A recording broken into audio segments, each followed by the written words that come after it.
बिस्मिल्लाहिर्रहमानिर्रहीम। अस्सलाम वालेकुम फ्रेंड, क्या हाल है? उम्मीद है कि आप खैरियत से होंगे। अल्लाह मियाँ आप लोगों को हमेशा अपने घरों में हंसता बसता और खुश रखे, सेहत वाली ज़िंदगी अता फरमाए।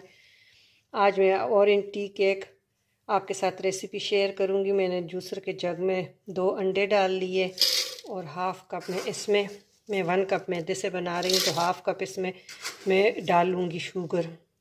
तो मैंने 3 टेबल स्पून और डाल लिए, तो बस ये इनफ है।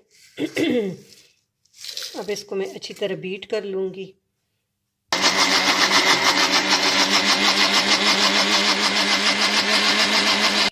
देखिए ये बहुत अच्छी तरह बीट हो गई शुगर और एग। अब इसमें आपने 1/4 कप ऑयल डालना है। मैंने इस पे ज़रूरत मुझे अब अंदाज़ा है कि मैंने कितना डालना है, तो मैंने अपने अंदाजे के मुताबिक इसमें डालनी है। आपने 1/4 कप, 1 कप का चौथाई हिस्सा आपने इसमें डाल